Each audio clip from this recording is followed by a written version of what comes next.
Hello everyone, this is Dino Chris from Prehistoric Facts, and this is a Q&A episode, so let's actually get started, shall we? So Nick, you got me some questions for me.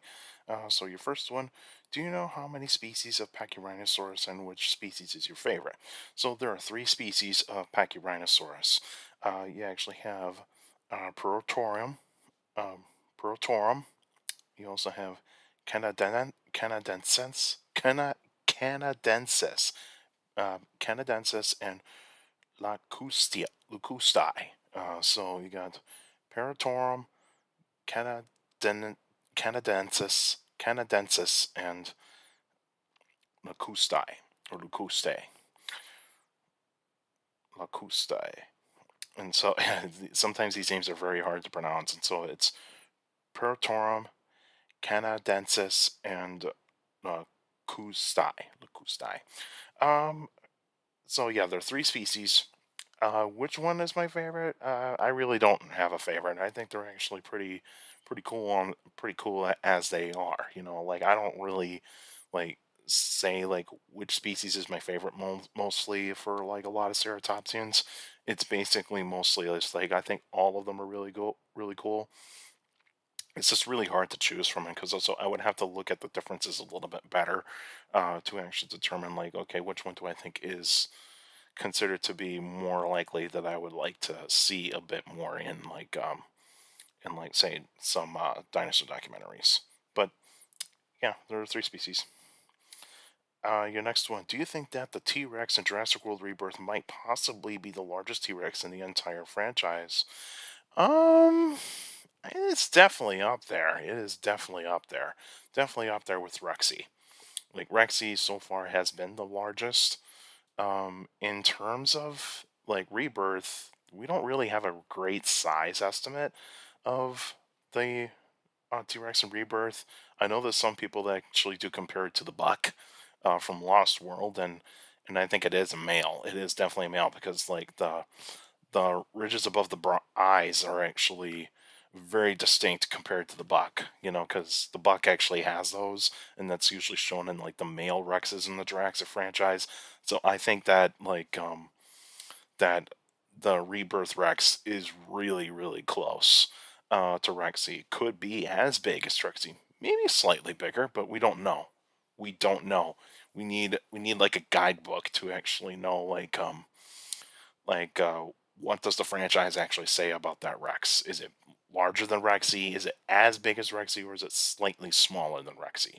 But that Rex is so good, well designed. It's probably one of my favorite Rexes of all time in the Jurassic franchise. Even though Rexy shows up a lot in the Jurassic franchise from the 1993 film, and the other Jurassic World films. And so yeah, but I would probably say that the Rebirth Rex is probably like one of my favorite Rexes. The Buck is actually one of my favorites as well. But yeah, it's probably pretty up there. Your next one, which dinosaur movie and documentary has the best Pachyrhinosaurus design?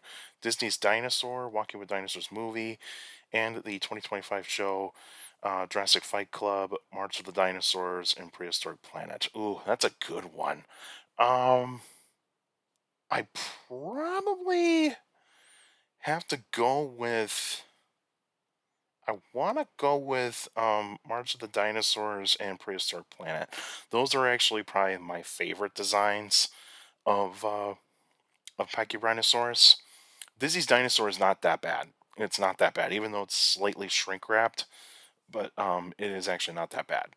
It is not that bad at all. Dizzy's dinosaur is so underrated. I think people like kind of miss this film a lot because they kind of like like when I mean miss is that they kind of skip it and basically go to like a more popular more say the popular movies or otherwise like movies that are starting to have a cult following, that sort of thing. Disney's Dinosaur definitely has a cult following. It definitely does have a cult following, and I think that movie does need to get revisited a lot more by certain types of people. And but in terms of like say other like shows and movies, like because Pachyrhinosaurus hasn't shown up in many movies, so it's only mostly in dinosaur docs.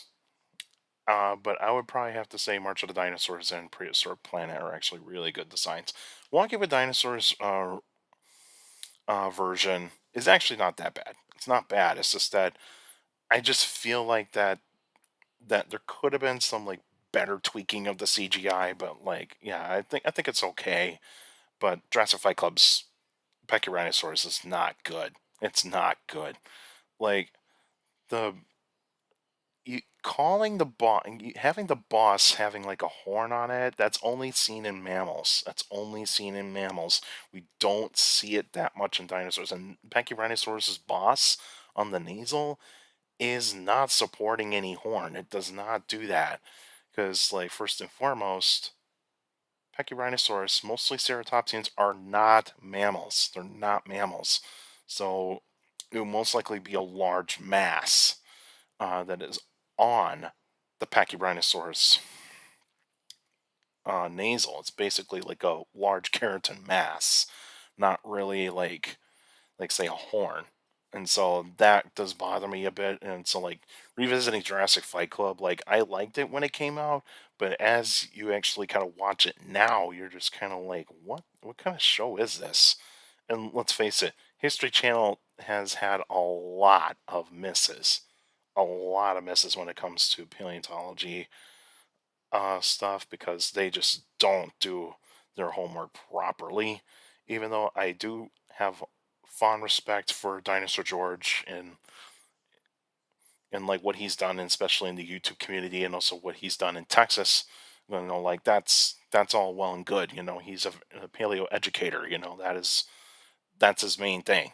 But like the design of the show is like kind of all a little messy, and like the CGI is not good, and also the dinosaur designs are kind of a little bit off, or a little bit off.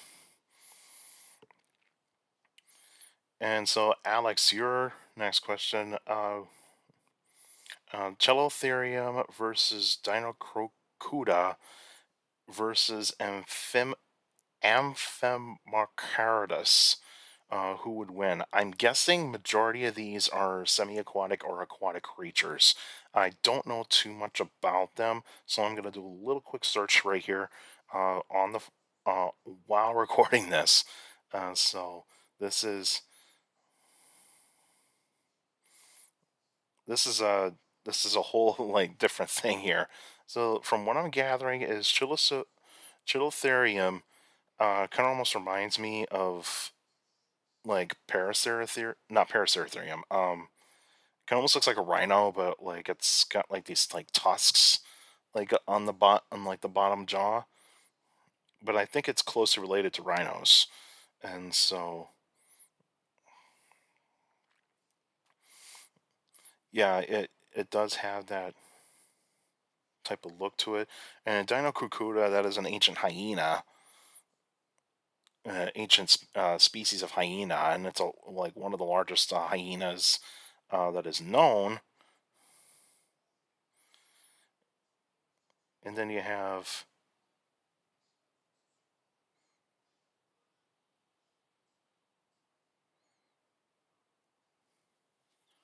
okay, so Amphimacaridus is a type of saber-toothed cat. Okay, so they're not aquatic creatures. So so these three, uh, I would probably have to go. This is going to be tough because like the saber-toothed cat is more likely going to try to wrestle down. It's going to try to wrestle down the uh, the uh, the Chilotherium, and then Dinocrocuta is going to use its jaws to actually like take down the Crocuta, or Chilotherium. Excuse me, Chilotherium. So Chilotherium might have a chance against them, but I'd probably say if you're talking about like who's gonna outlast, um, that's tough. I want to say the hyena, but then it's just like I kind of want to go for the rhino too. So, like, I don't see the saber-toothed cat winning this one. I really, really don't. I think the hyena, because like if you have Dinocrocuta and the Amphimacaridus, go against one another, the hyena is going to win.